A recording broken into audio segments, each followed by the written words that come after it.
Hello.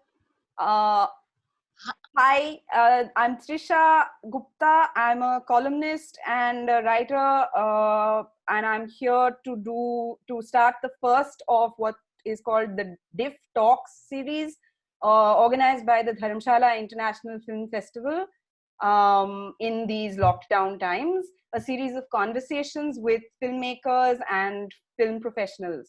And for the first of the DIF Talk series, we have with us three truly wonderful filmmakers, independent filmmakers who are part of something called the Ektara Collective, which is based out of Bhopal. And so we have with us Maheen Mirza, and we have Rinchin, who's right now on the screen as Rinchin, etc. I don't know if you guys can see that, but it's a kind of cool touch. And Puloma, who unfortunately is only joining us on audio because her internet connection. Hi. So Puloma says hi, and I'm gonna just introduce you guys a little bit more in detail. Just give me a minute. So Maheen Mirza is somebody who's responsible for more of the script writing and cinematography part of the work. Maheen is someone who's committed to cinema that's born of a collective practice and is a strong proponent of the independent cinema movement. Her work aims to challenge the grammar of commercial cinema and serves to nurture a culture of independent filmmaking. At Ektara, she does the cinematography and contributes to script writing. Puloma, who you can't see, is someone who has trained as a film editor at the Film Institute in Pune, and she's been working as a freelance film editor for about a decade. Her work revolves around narrative building and nudging the boundaries between fiction and non-fiction. She started working with the Ektara Collective in 2013, and Rinchin is responsible for the script writing parts of the work and working with actors. Rinchin is an activist and a writer. Her work and her stories reflect her passion for social justice and the struggles that bring us closer to it. She's been a part of Ektara from the very beginning, which is 2011 is when the collective was formed. Is that right? Yes. And she's been essential to every production as a scriptwriter. She also deals with casting and works with actors for our films. Welcome, all of you. Thank you very much for joining us for this first talk. Can you all hear me? Yes. Okay, super. So I guess the first question I have about Turup, which I first saw when it played at the Dharamshala International Film Festival at DIF in 2017. And I was part of that audience that totally was blown away by this film. I think it's one of the most unexpected offerings in the festival that year, but also perhaps generally. I don't think we often get to see, first of all, we don't often get to see films made by a collective. Or rather, all films are probably made by collectives, but we don't really think about it that way. So I wondered if you guys would want to address that question first. You know, why a filmmaking collective and how that came into being. Whoever wants to go. Maheen, Rinchin, Puloma. पहले आप मत करिए, start कर दीजिए.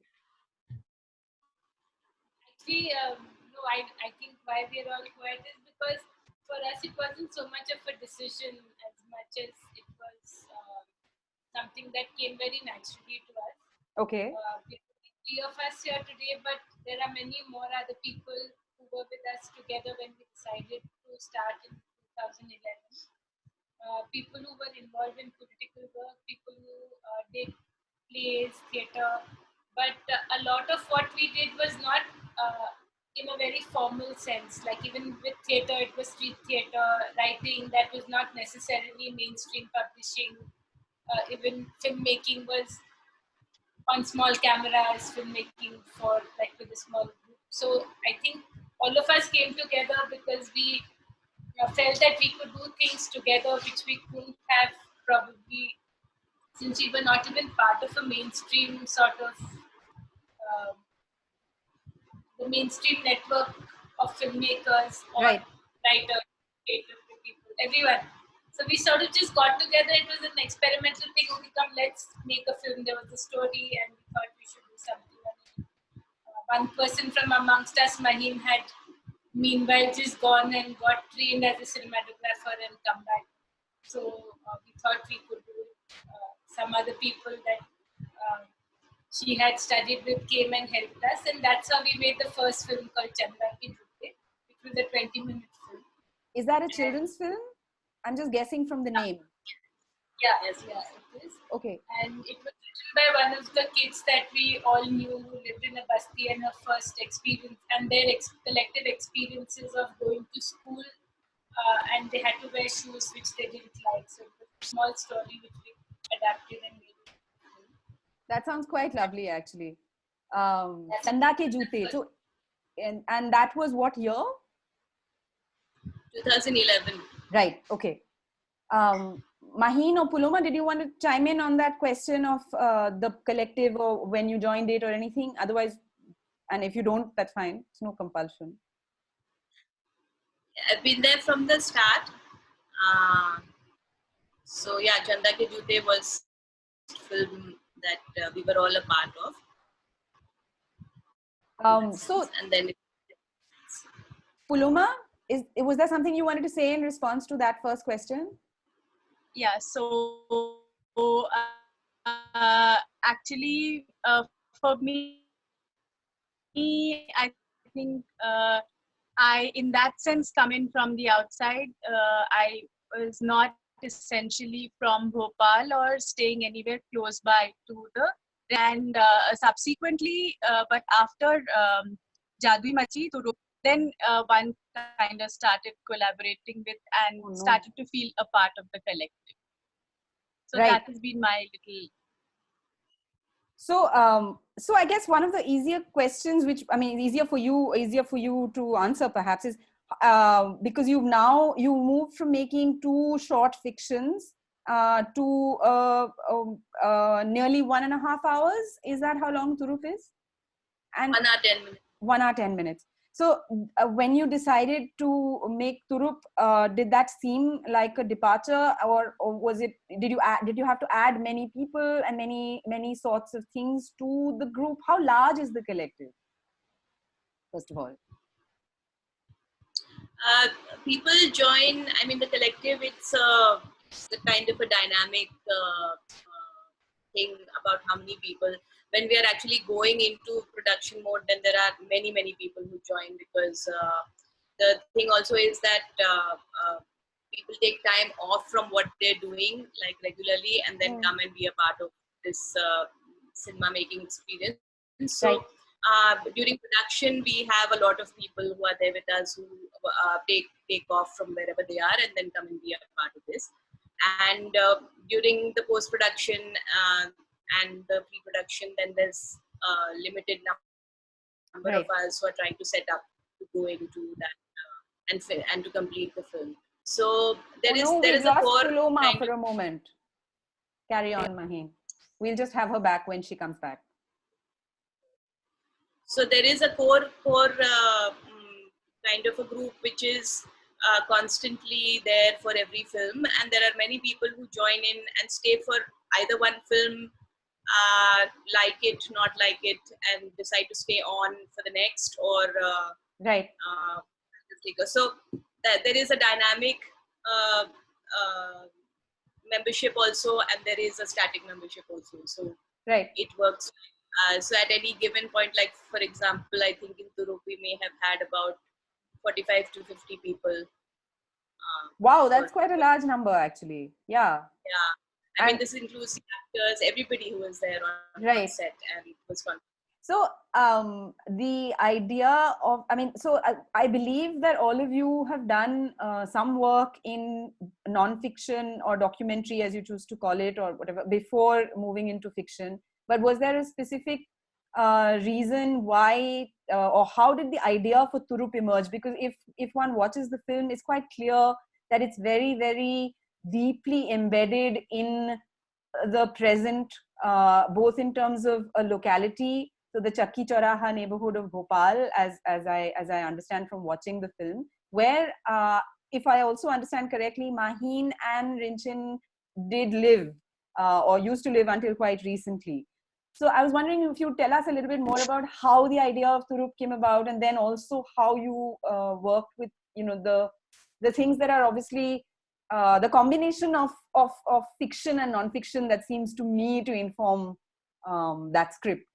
Because it also does seem very much like it is a scripted film. There is no sense that, you're just running with something. It seems very clear to me that there are characters, and so I'm just interested in how that process happened. If there's a specific thing that sparked off the idea of the film for any of you, for Maheen or for Rinchin, maybe as the script person. She was part of developing that script and making it what it is. Maheen, thoda sa aage aayega. I think I might hear you better. Okay. So I'm saying that probably Rinchin would be best able to answer that because she brought it to the place that it is in terms of script. Yeah. Right. Okay. So Rinchin, go. No, I think like the other film also, I was saying that it started from a thought or something, because in Chakki Chauraha people used to sit and play chess. So it's a real thing, the chessboard in the neighborhood. Yeah, and even that tree where the chess is being played, many of the players who are not the primary actors, but right. I mean, but they're all there, and so we used to see it all the time. Plus, this whole thing of someone working in someone's house was again like many lives going on together. Right, that intersection like of class and the person who works in that house. What is? Yeah. The neighborhood is also something that is a part of everyone's lives, or at least we see it happening, and we know that there is something. I mean, you know that this is also something that is very natural, natural, but it's something that is very common. So all those things came together, and plus what is happening in the society around us, what is happening in these present times, the kind of the political environment also of our country.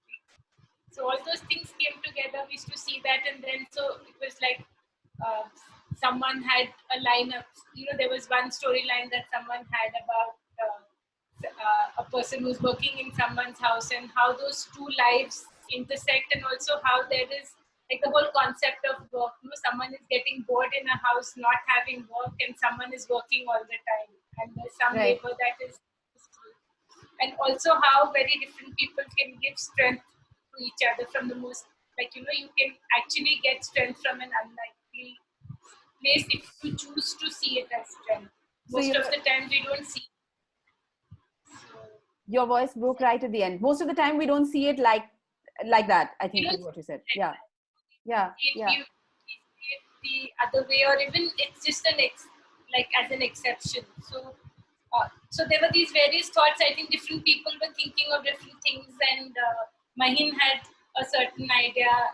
I was looking at chess. Then we sort of, when it came together, and then it kept building, because each time a new character came in, they brought their whole life with them. So then it just. So, in order to make, maybe because I've happily asked the question without divulging anything about the plot of the film, and maybe this will be ununderstandable to everyone, but I'm still one of those old traditional type film viewers who doesn't like to give away stories, and I always feel like whatever I say is like a giveaway, but I think I should. So the just very briefly, so the film centers around Turup, which is in the English title is Checkmate.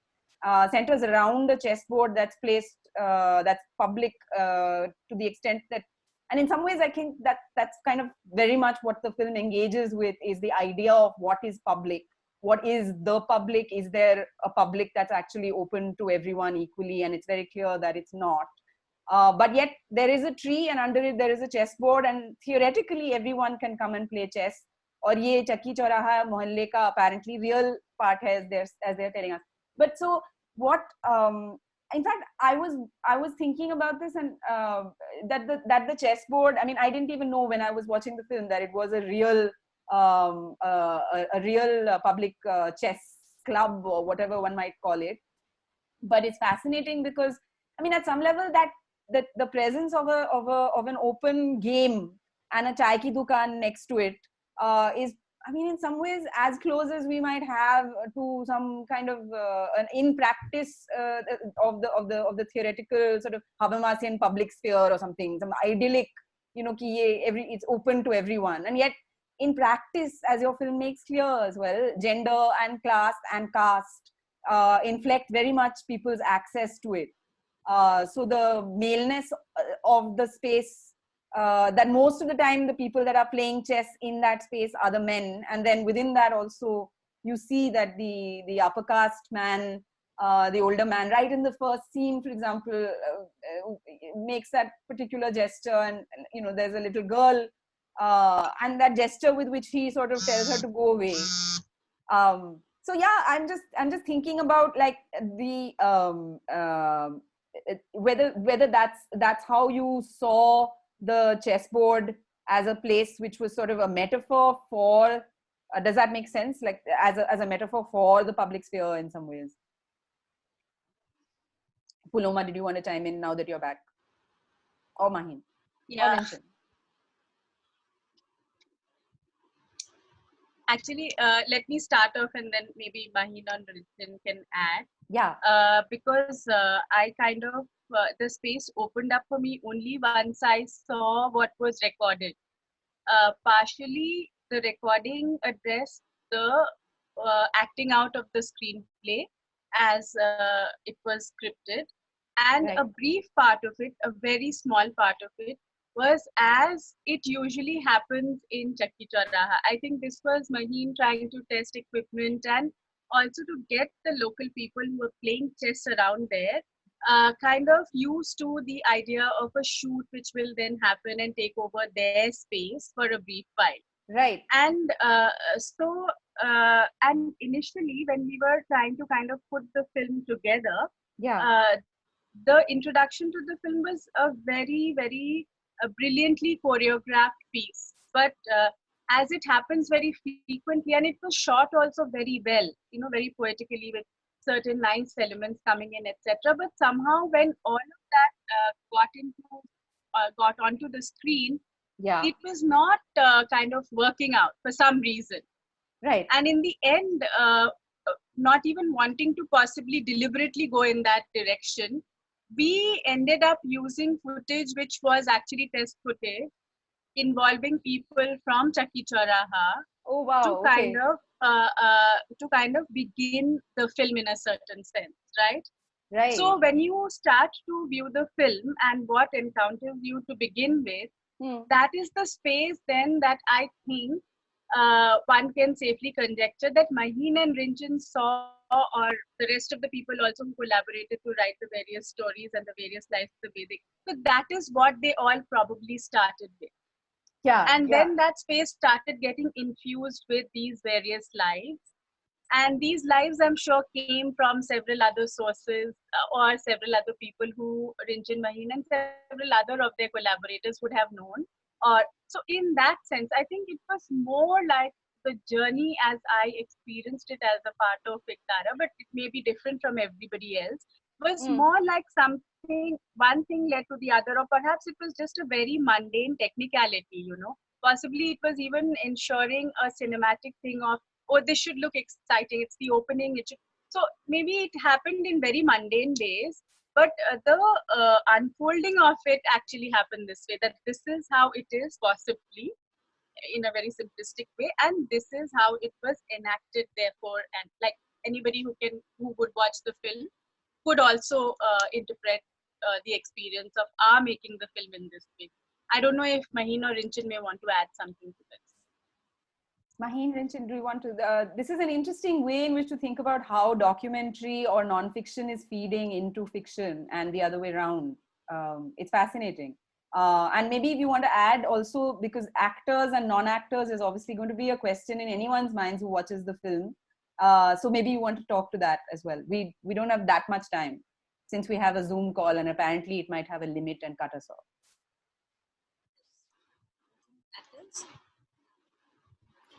Actually, yeah, but I want to say that again, for me, in my mind, actually, there's nothing like.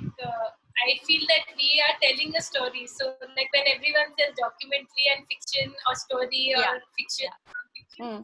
I don't, at least for me, I don't feel that, because I thought that Turuk was also a story. I mean, it was probably a Yeah. story very close to our lives, and maybe because it comes out of it, it seems very natural. Means of everyone, very connected to people's lives and also the people who are playing it. But it's like it's a story. It's like how a story flows, naturally, and how you For how sure. you write any fictional script, and then sometimes then there's a script hole, and then you think of then what does this character do. So that's exactly how this thing developed.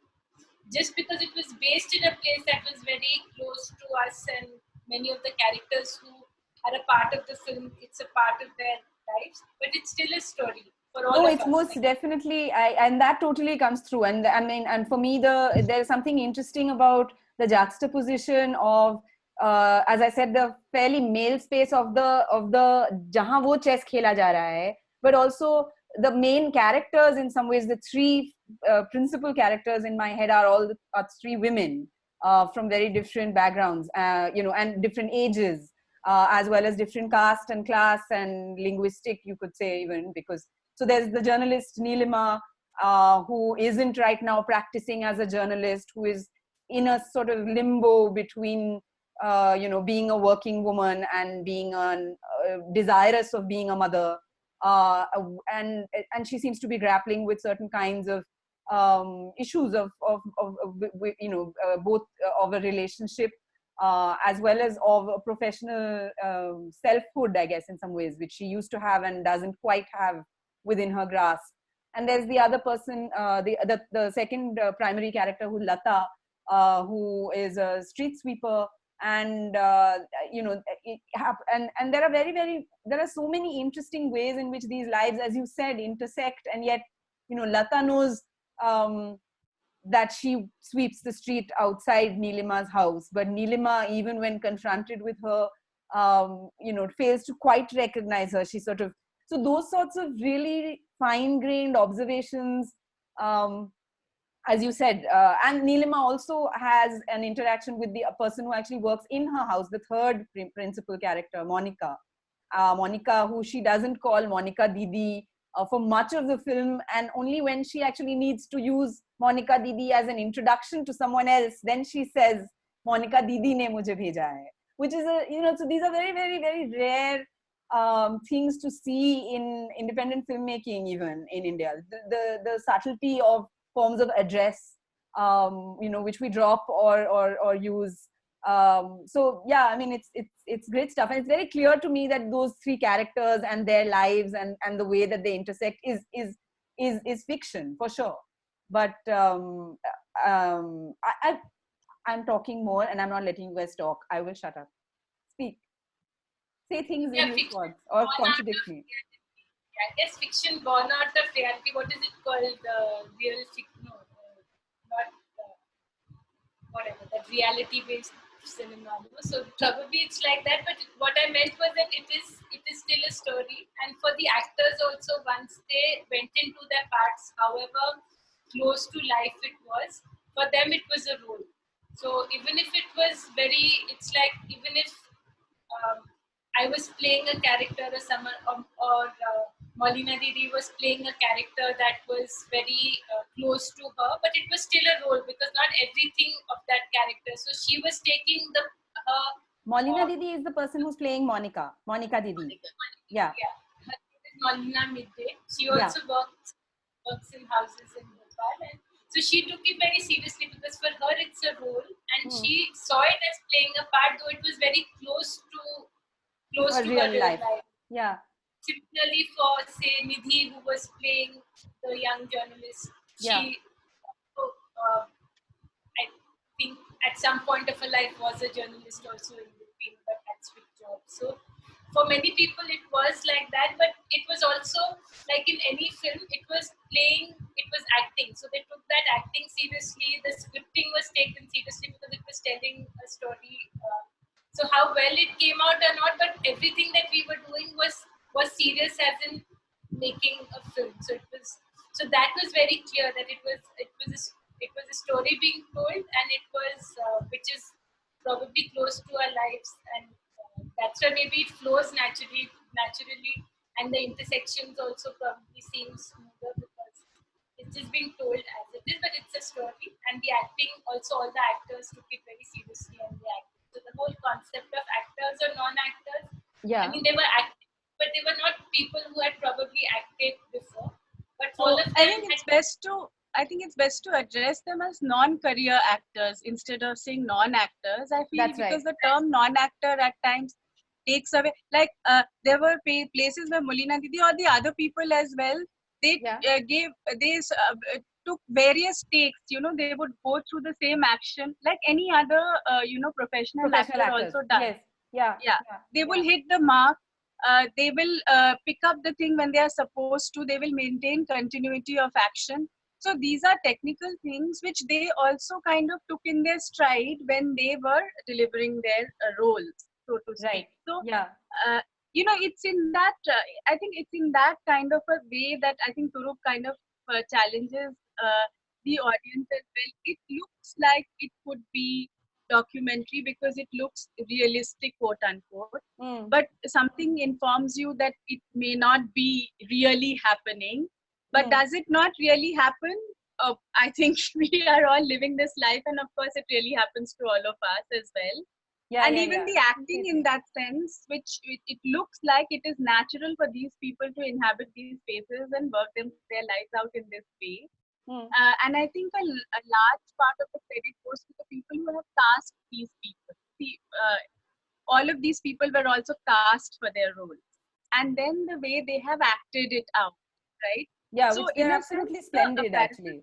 I can't yeah, think of anyone I who think the doesn't seem to fit. apparatus of cinema is evident everywhere, like right from the point where Rinjan says that this is a story. Like in a sense, I believe, of course, that whether it is fiction or non-fiction, every It piece is of this. cinema can be a story, right? Sure. So, and to the point of where this is not in that sense real life, because it's not, the camera is not just a fly on the wall capturing what is happening. People are, rendering performances. To that extent, I think for me, it was every time I kind of see Turup even now, I think that's what I take away as a non. It kind of challenges your set notions of fiction, non-fiction, or what qualifies for constructed cinema and what does not.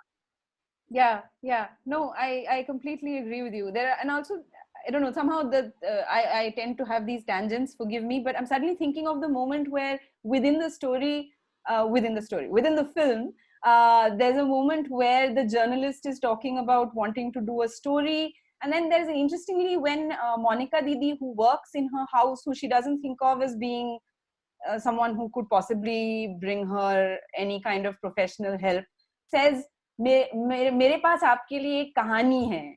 And somehow her use of the word kahani, even though it's a literal translation of the word story, which is used in journalism all the time, struck me. I was a little bit like, kahani. So is this a translation or is it, so there's and it leaves it open-endedly there. It's just a meta moment about story, and the fact that she says kahani when she knows very well that the fact is that it's a fact that she's going to take you to the source. So this is a tangent, I warned you. Okay, we will go away from this. Puloma, you're still here? Yeah, I have to leave, I'm afraid. So I will just disconnect myself. Best to the rest. So please take over from here. Thank you very much for joining us, and Thanks I'm sorry to lose you early, but okay, bye. Bye. So okay, so I'm going to ask you so this the coming back though to the neighborhood, I'm one of the things that really strikes me is the way in which your very very local space in the film is also very closely tied to the larger currents of politics and of society that are happening, things that are happening in the wider in the space of the urban, but just generally across the country, and also historical currents. And one of the ways in which you show that happening is fascinating is the media, and in not only through the figure of this journalist who's at the center of this, and the fact of a newspaper, but also WhatsApp forwards, or a political group that is that is putting up posters. And I was wondering whether that was something that you consciously thought of as when you were scripting.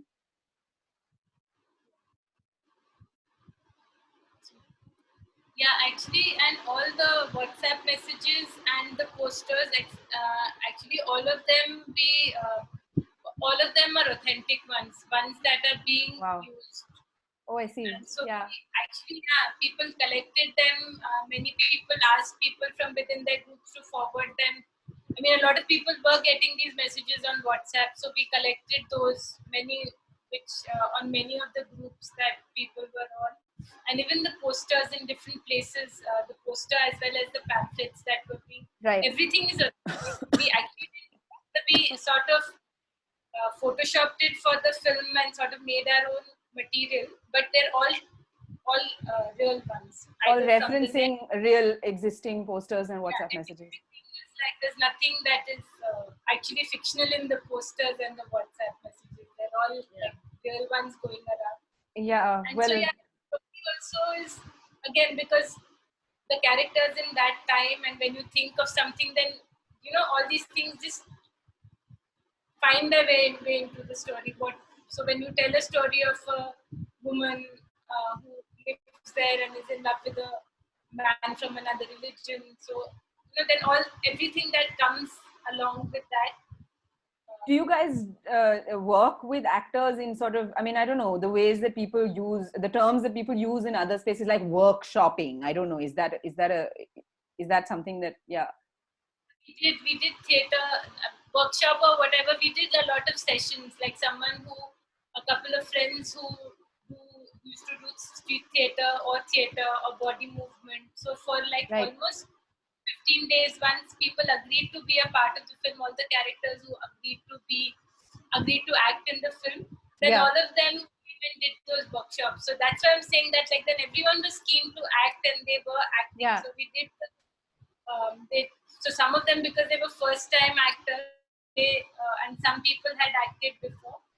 So we had workshops, yeah. For almost 10-12 days we did workshops. First just general, like getting familiar with acting, and then film related. And what would you say is the balance between like a script that you've actually got written down and dialogue which is written perhaps, and how much is innovation or improvisation that's allowed or happens to work itself through that workshop period? I think Like, were there big changes that came out of the workshop, things that you didn't expect to happen to your script? no, because the script also almost everyone agreed with it. When we started also narrating, it was something that I think collectively, even as it was built, it was right. It went through many iterations. So then it Right. sort of like by the time we got it, there were some people who had some suggestions, but to a large extent, and improvisations in the way things would be told, or like some actions or whatever. But I think 80-20. Right. I think because all of the iterations kind of absorbed whatever dialogue fixes or that were required. So, and also because the script was changing as it went, and finally, but at the workshop stage, I think most of the people were interested in how they would render a character, or how they would, get into the character and then play the character. So, in that sense, I think that people were already, like Rinjin pointed out, were already comfortable with the flow of the script, the flow of the dialogue, or so that. So that is the, the whole filmmaking process kind of was exactly the way films are made. There was no ki abhi aap khade hoke ye dialogue bol do. It was all rehearsed, it was all marked out, it was all, so people were actually doing cinema like how cinema is done traditionally. And also, yeah, go ahead. But there are a lot of things that happen spontaneously also in this space, which would have brought in some amount of, because people are familiar with the space. So I think something, but yes, I think what Maheen means is that in terms of rendering the script into acting, it was, I mean, people took it seriously. It was not something that just happened. I'm What gonna. we do, I'm saying this is because a lot of people, I think now that we've started saying this is also to realize that a lot of work also goes into that. Like people, like when people say non-actors or something that is reality fiction, then it feels like you just go in now. Like, you know, when people say that not one director, then everyone feels that it's something that is just Like it's doesn't some have free to- for all. yeah, it's a free for all, and it happens. And we've been told a lot of times that somehow, I mean, by others, because they feel that it underplays the kind of work and the effort that goes into making films. So I think that's why we're being a little cautious in trying to say that every. I mean, in fact, I would say that it's quite astounding that if you have, I mean, a process that is so much more democratic and so much more inclusive, and you're trying to, you know, have not one person in charge. I mean, you know, we are in times in which we need to say this, but democracy is hard work. Harder work than authoritarian, you know, leadership. So since if you have to get everybody on board, I can imagine that that's actually much harder to produce a finished product that doesn't feel like it's a free for all. So no, you don't have to have any doubts. It doesn't feel like a. Yeah. Just to add on to what you were saying, it is also that we're also emphasizing this because there is an idea that this kind of cinema is, I mean, can be done only if you have a certain kind of training, and if you have a certain kind of a background, and you have certain, I mean, somehow, but it was also to deconstruct that this is a public kind of an art, and anybody who would be interested in doing this kind, it's not really rocket science that belongs to, and actually, I guess people would learn rocket science also if they were given an opportunity. But so, you mean like filmmaking is not the really scary, technically difficult thing for which you need training in order to, am I getting you right? I mean, there is a certain amount of learning that is involved, but yes. I think that it doesn't necessarily need to be exclusionary. Yeah. That learning can be a shared concept, and whether you want to do it in terms of like direction, acting, whatever it is that we feel is, and cinema allows the scope for being collaborative like that. So you need a certain amount of perfection and finesse. Yes, no doubt about that. But it is not that only a few people can do it. There are many who can, because expression is something that is natural to all of us as people. Yeah, and I mean, it's encouraging for people who love film but have always. I mean, I'm certainly one of them, and there must be many people who hopefully will also watch this, which is encouraging to think about it as a collective project that also makes you a little bit less afraid, because it feels like you have other people who have your back. I mean, if you're not a trained filmmaker, you could still, embark on such a journey. And one of the things that I wanted to ask you about, and I think we should probably wrap up very soon because I think we might just have not very much time left, is the music, which is one of the most striking things about the film. You have a lot of folk singers, including famous people like Kaluram Bamanya but others. How did you come up with the idea of using this music? I know it's a lot of Madhya Pradesh mein ye Kabir Gana is, I mean, but organically, how did it emerge? I think because one, it fitted the theme. Yeah. The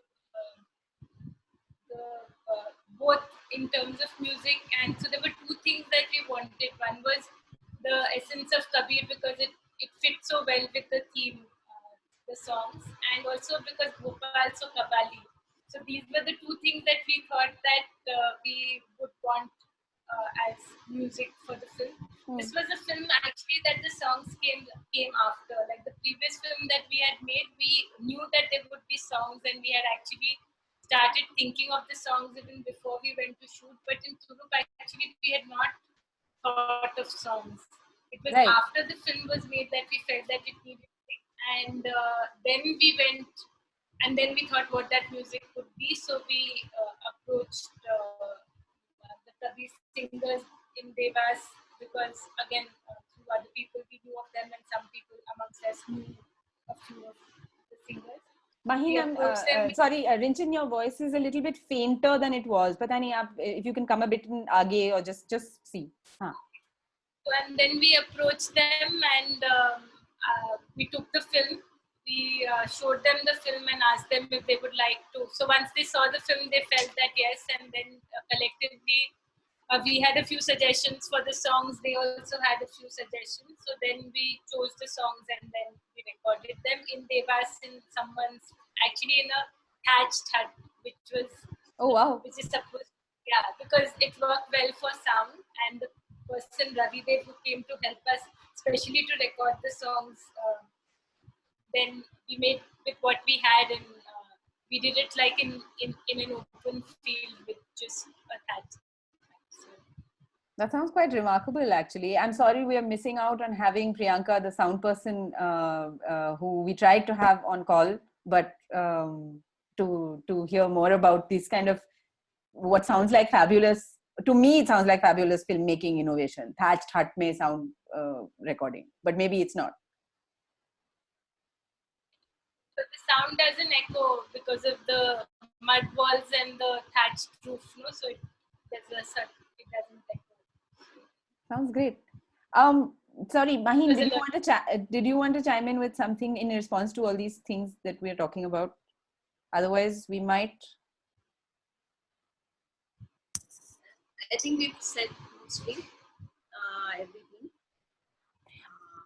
I have one question, which is that we are watching this film right now and talking about it in a moment which is 3 years on from the political and social moment in which it was made. So in some ways, the rising tide of sort of majoritarian bigotry, insecurity, and violence has only grown, and it sort of seems to be threatening to rise above our heads.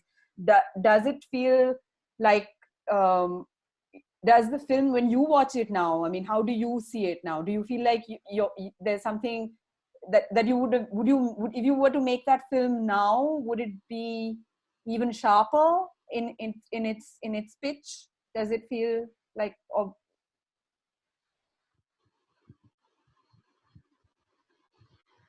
I suppose that when, I mean, a few months ago when CA was enacted, and then all of that was happening, then we saw a spate of screenings again of Thurup in many places, because aside from going to festivals, there have been screenings of Thurup in bastis, in all kinds of spaces, in colleges, because it's I'm glad you've reminded me of a question I missed asking, which is, it's not had a commercial, what would be officially called a release, but obviously the film has been watched, and your way of distributing it is as much a part of its indie mode. So tell us a bit more about that, actually. Yeah, you were saying, I've just interrupted. So it's found its, I mean, it's got a life of its own. Now there is, I mean, it's kind of grown about beyond us, and somehow it finds its way into people kind of take it and screen it in places where they feel it is relevant, and it's found many spaces like that, whether it is bastis, small kasbas, villages, with unions, so it's in that journey. I mean, I think that it is sad, but sometimes things change, but they also don't change, and they remain the same. So this the currency of the film sometimes is very scary for some of us, at least, because it just seems that if something is happening again, but maybe not with the same garb that it was in Turup. So if we are talking today about what could probably be the cause of the coronavirus spreading, we will get reminded of Turup in a different way. Yeah. So it's kind of The perceived cause, the cause that we are being made to believe is the cause. Exactly. Yeah. So in that sense, I guess the film has longevity because of this kind of majoritarian state that has been growing. But it also it carries with it is the hope of overcoming these kind of difficult situations, to come together and to be able to associate with each other irrespective of our differences as people from different religions, castes, gender, sexualities. So that is something which it also takes along, that it reminds you of what the situation is. It also reminds you that there is hope. And actually, when you speak about the pitch, I think that even then, when we were showing it, there were people, because that time was also a peak time when a lot of lynchings were happening. When we were showing this in 2018, we had started making the film in 2015. So around the time when it was being screened, in a lot of places, we were asked this question that, don't you think that, for times like these, it's slightly a more gentle film than what is actually happening. I feel there'll be different stories to tell in each time, and so the pitch, I feel that even in these times, for this film, the pitch would be that, because this film or this story goes out to do something else. I think it's showing the very non-extreme face of bigotry, of Islamophobia, of caste in a very understated way, which we see every day, not in an extreme. Because usually then people tend to distance themselves away from the extreme thing. Ki maine itna to nahi kiya, I am not like that. Absolutely, I agree with you. In fact, I think that is one of the most striking things about it: your engagement with the ordinary rather than the extraordinary forms of these. And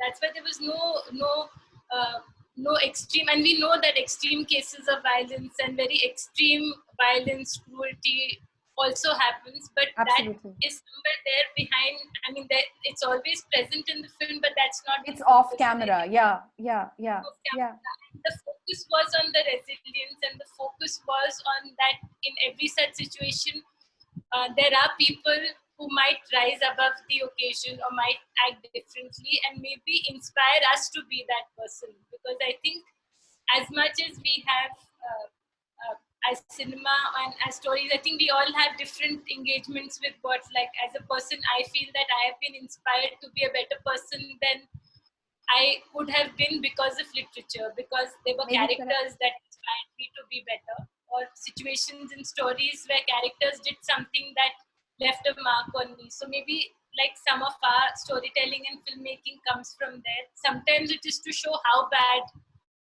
society can be. So it's different, and I think each person tells a story in the way that they can, and what you're looking for. So I think here the intention was resilience. Another film story that we may have told in the same times could have been. So I think the pitch even now, depending on what we were trying to say, would be. So I think you need a Turup also now, and you probably need a something louder. Louder also. You need a Serrat also, and you need a certainly. Sorry, I'm cutting in. Certainly, I would say. I mean, Maheen, did you want to chime in with something? Otherwise, we'll wrap.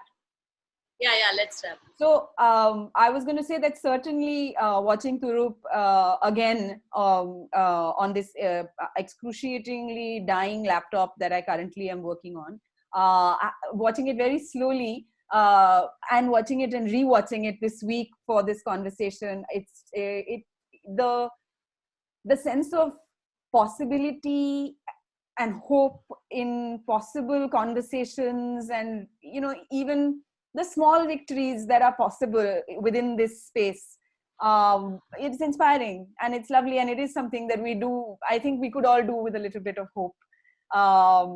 So yeah, thank you both, and thank you Puloma, who's no longer here, for joining us in this lovely first edition of the DIF Talks. And I am going to end this video call and hope that it has all worked out.